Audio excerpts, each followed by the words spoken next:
Greetings and salutations, loyal viewers of this channel. My name is Sean, and today we got to talk about what is going on with the squatting situation in the city of New York. And the reason why is because Councilwoman Vicky Palladino recently had a meeting with a bunch of victims of squatting, and my local CBS affiliate actually sat in on that meeting, and I think it's absolutely crucial for you guys to hear this story, because in the state of New York, we have all these ridiculous bail reform laws that essentially make it impossible to criminalize anyone for anything, but some of these homeowners have tapped their retirements in order to pay the bills for these squatters. Some of them are facing fines and even 5 years in prison because, of course, owning a property is more of a crime than dismembering corpses out in Long Island. Dismembering a corpse and hiding a corpse after dismembering it, not bail eligible, not a serious crime. I'm not even kidding, guys. And that could lead to them being jailed for, again, 5 years. It's insane. It's absurd. But before we get into that, I want to thank everybody who signed up over on actualjusticewarrior.com/join. Give me the money. Give me the money. Okay? And remind you that on Saturday, April 27th in Austin, Texas, I will be at Mindfest. It's at the Vulcan Gas Company. Link to tickets, top of the description, promo code AJW for 20% off. So it's important for everyone to understand that these tenant-landlord disputes, or in this case, squatter-landlord disputes, have been a thing that have occurred in the city of New York for a very long time. We have a bunch of laws in this city where essentially things are tilted in the advantage of the tenant, and this has produced problems for people going back years, and including some of these particular cases. That being said, the main reason why we're seeing squatting spike so much in the city of New York, although to be fair, we don't have the complete picture of it, we don't have the complete numbers, because adverse possession statistics aren't really reported in any valuable way, which by the way should change. I want to know exactly how bad of a problem this is due to changes in state law in 2019 that took even more rights away from the property owner in order to favor the tenant,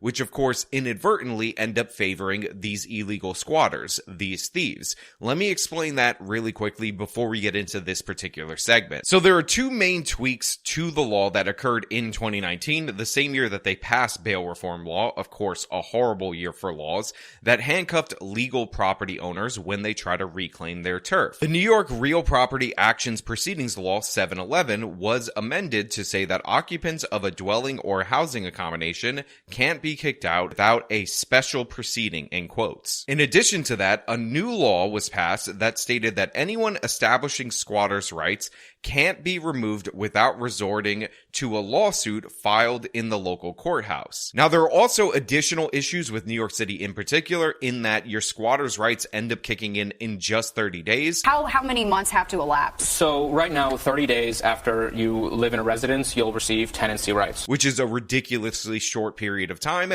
and you're actually able to get free representation from one of these tenant rights organizations paid for by the taxpayer. So essentially, this is a no-cost crime that you can use to extort homeowners, and that's exactly what's occurring. But let's go to this local news segment so you could see how bad things can actually get and how long the process can actually be, because a lot of people talk about the nearly 2-year window, but the fact of the matter is that is the average time, and there's significantly lengthier processes, especially if you're struggling to cover all the bills and damages that these people intentionally inflict upon your home. Well, Christine, you're right. I recently had a conversation with a friend whose mother died, leaving her a house in Queens. Now, it should have been an easy sell, the house and the bank inheritance, but it wasn't. She was terrified squatters would see an empty house, move in, and she wouldn't be able to get them out. And she's not alone. So yeah, this is obviously absolutely insane in multiple different ways. First and foremost, you have a relative die. You have to deal with the shock of that death of the relative,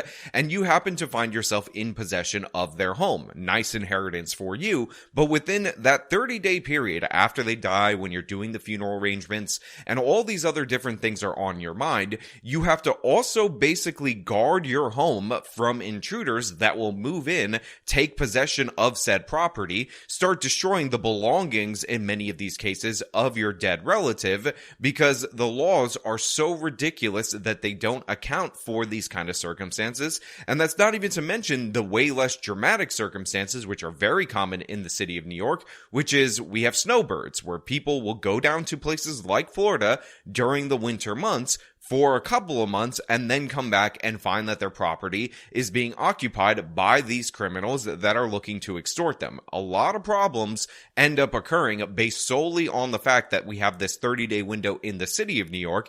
And by the way, statewide, you would get possession of a property if you dwelled in it after 10 years. So obviously there's a major difference going on here with the city of New York and the state of New York, even though there are those state laws that enable this kind of behavior. My tenants only pay me 1 month's rent. They know the game. They know after 30 days, you cannot evict them. So right here, you have this Asian guy. And by the way, I have experience in different neighborhoods in the city of New York with these Asian families that obviously have a property that they're renting out. And he expresses frustration with the fact that he had somebody become a legitimate tenant, rent for 30 days, and then immediately stop paying due to the fact that you cannot get these people out because of the eviction proceeding. So this person could end up having to pay back all of the money to this person who is occupying his property that is not generating income anymore, or they could end up going into the court proceedings, which also costs money, which again shows you exactly how the New York City system is rife for scams. Now, people have said technically if you're a tenant and then you stop paying after 30 days, you're not really a squatter, but it doesn't really matter in this particular circumstance that he mentioned. However, the next guy, it's just amazing what he's about to say, the timeline that he's about to give. No court case should go 7 years. Why can't you just change the locks? Oh, I will be arrested instantly. Yeah, this guy has been in eviction court in the city of New York for 7 years. 7 years. They've had possession of his property. Remember what I told you earlier about how if you live in a dwelling for 10 years and you end up occupying it under this adverse possession law in the state of New York, which by the way sounds like a reasonable period of time, he's 70% of the way there to losing his property permanently to these people. And again, he is paying the utilities and all this other maintenance for this property for 7 years. 7 years is what the city of New York has put this poor man through. They turned off the hot water and then reported that they had no hot water. It's a $250 fine per day, up to $15,000, punishable by 5 years in jail. So one of the things that I like to emphasize when we're talking about these squatter situations, and I've done it in individual stories, is the fact that these are financial scams. And I show you guys that TikTok video of some guy talking about how this breaks down in Portland, obviously a parody video, but unfortunately an all too real parody video. And this is exactly the kind of pressure that these people end up putting on the homeowners in order to extort them. So this woman, because they claimed that she shut off the hot water, which she is saying that she did not do, is going to be fined $250 a day, as she said, up to $15,000, and faces 5 years in prison. Now, imagine the incentive structure that you have in this kind of situation when we know, by the way, it is true what that previous person said. Why can't you just change the locks? Oh, I will be arrested instantly. That you cannot change the locks because you will be arrested. You are subject to criminal penalties, but these people are not subject to that. And in the interim, the system treats them like they're in the right, and you still have to deal with the potential criminal consequences of their fraudulent claims. Obviously, this makes this situation ripe for extortion. And by the way, we talked about two particular cases where extortion is the goal. The case in Flushing, where you had the woman who was actually arrested for changing the locks. So Adele, you're getting arrested right now? I'm being arrested. For what? For being in my own home. And where's your lease? She's fighting the house. It's not her house anymore. My deed is current and legal. Arrested for unlawful eviction. She changed the locks on a man who claims he lives there. The guy, Brian Rodriguez, he said that he wasn't going to leave unless she paid him. So how does this all end then? When do you leave? The way it ends is either she pays me my money that I put into the house, pay me the money, and I'll leave, or send me to court, and we deal with the judge in court. And guess what? He's demanding $18,000 allegedly for work done on the house because that's what he thinks he can get because he's driving up the cost on this individual. We also talked about the elderly couple bought a home for their adult son with Down syndrome. Now, that particular couple bought that home in their other son's neighborhood because they're looking to the future. And when they pass away, they want their adult child with Down syndrome to be able to transition to his brother's home with as little difficulty as humanly possible. Well, guess guess what? Squatter moves into that situation. He claims that he has the right to it. Of course, he's subletting it to other people, which again just extends the problem, because if they stay for 30 days, if they then get squatters' rights, it's absolute madness. And that particular guy, in order to extort money out of that family,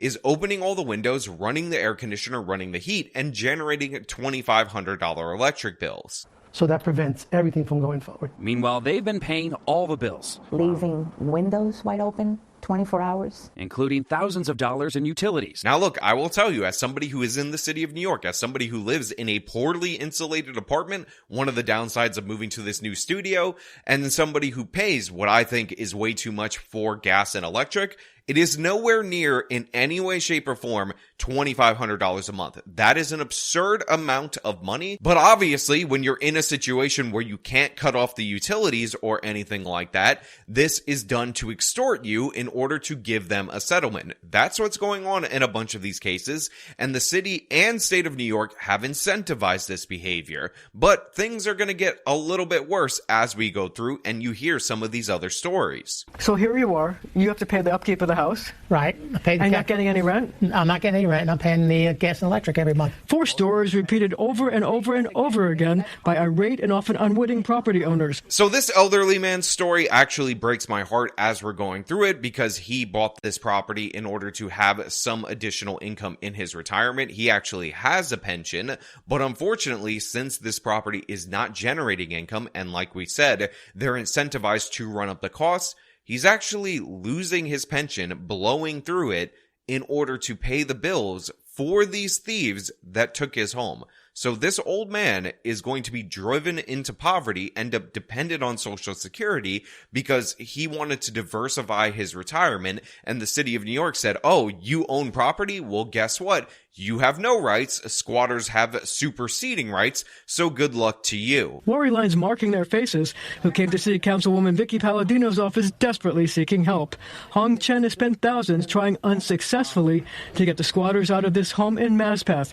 John Sokran using his pension money for expenses on this College Point home he hoped would provide retirement income. So yeah, like they just said, you have the Asian guy who ends up paying all this different money trying to get these people out of his property. I feel so bad for him. I actually lived in an apartment with an Asian landlord who lived on the second floor, rented out the top floor, and rented out the bottom floor. She got into an eviction situation before these additional protections in 2019, and it took her years in order to do so. They trashed the place. And again, that is 50% of the rental income that she was generating, because it was a triplex, and that was one of the 2 floors that she was actually renting, and she had a family that included 2 children, 2 grandparents, her and her husband, and it's an absolute disaster in every possible way. And all of these people are experiencing this after the pandemic, by the way. All of these people are experiencing this after the multi-year eviction moratorium, after the lockdowns, after all that financial pressure that was put on them, and all these additional protections that were temporary that prevented them from progressing the ball down the field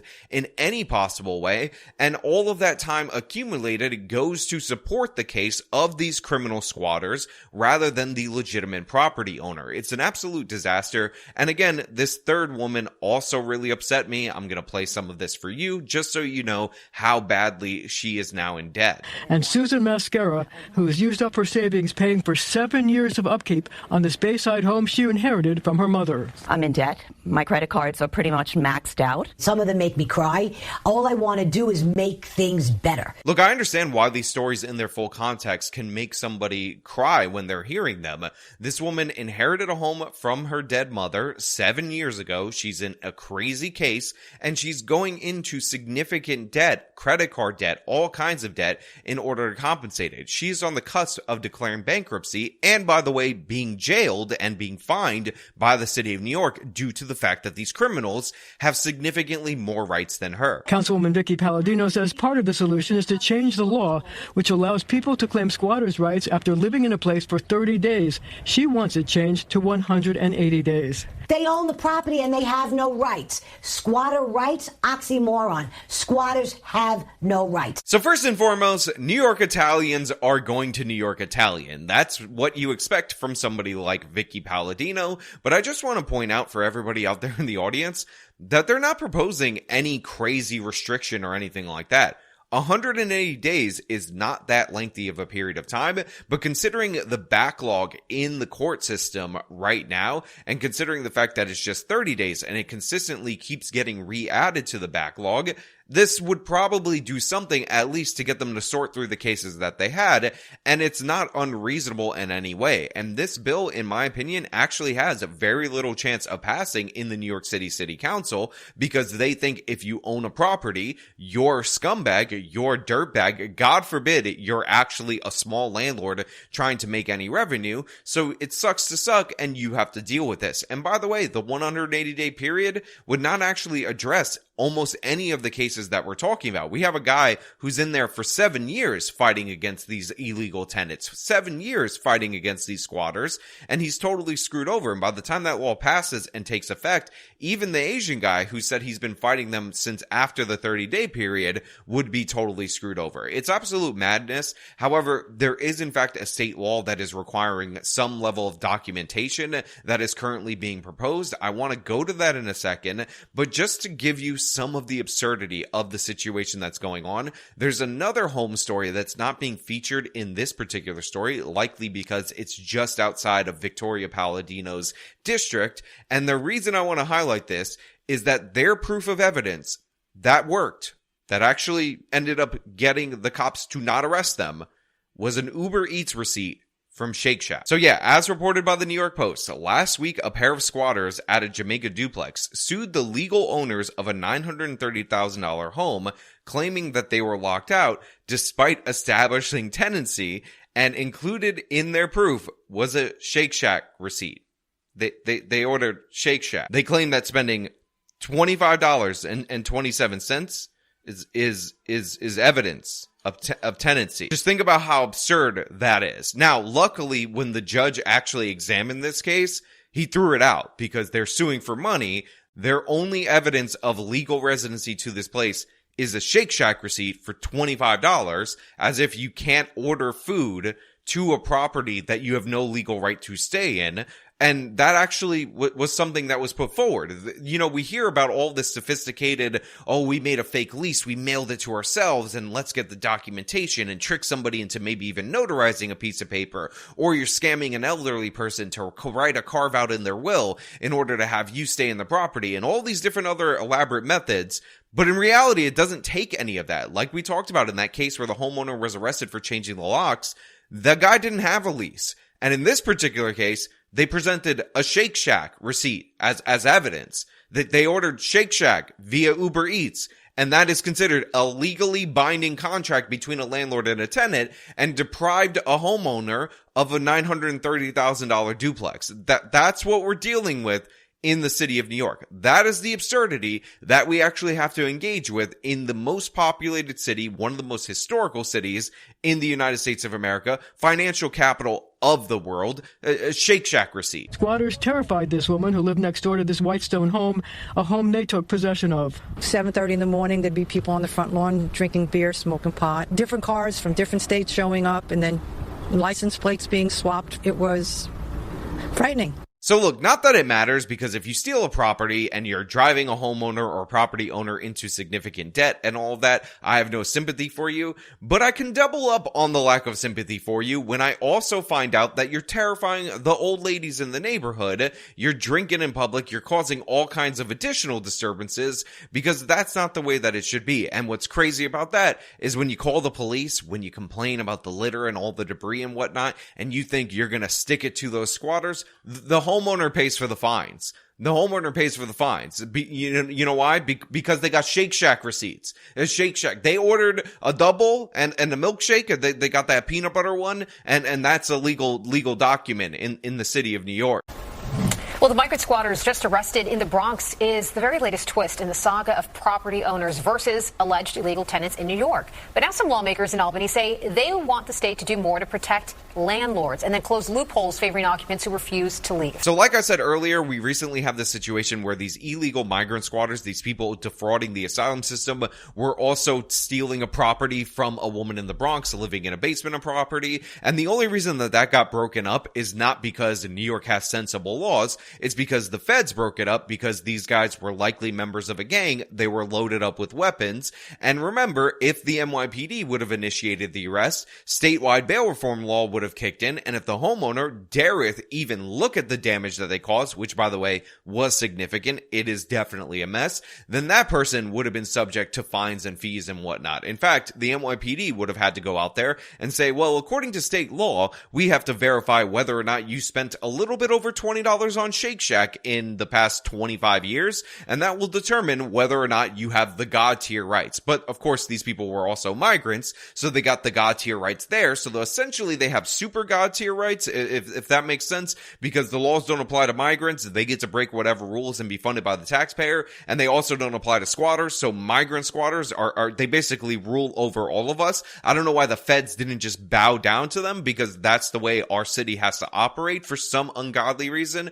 But in this particular case, we have a guy proposing a bill, and when you hear the basics of the proposal, you'll realize that we live in the dumbest place in the entire world. We're in the dumbest country, and some of the laws in these left-wing cities are absolutely insane, because just think about the fact that he has to propose a new bill in order to get them to go based on this system. My bill is simple, it's common sense. All we want to do is close the loophole in the law to say to residents, or to say to a squatter, if you don't have if you don't have a lease, if you don't have payment of rent, and you have those documents, or if you don't have those documents, then you do not get to stay. You're a trespasser, and you'll be removed from the property by law enforcement. They'll be able to do their job. Just imagine that. Imagine you have a statewide legislature saying, hey, we have to close a loophole in the law. What is that loophole? Oh, the fact that it's not required for you to have a lease or payment of rent to be considered a resident at a rental property. That's a law that needs to be proposed in the state of New York in order to amend the absolute disaster that they put in 2019. Again, we need a new law to say that in order to be considered a renter, you have to pay rent. You have to have a rental agreement. That's something new that we need. We have to say, hey, look, Shake Shack receipts, they've worked throughout the entire history of the world, but not in this city, not anymore, not in this state. We will no longer be accepting Uber Eats receipts from Shake Shack. You're going to actually have to pay rent, just not prove that you've eaten from Shake Shack.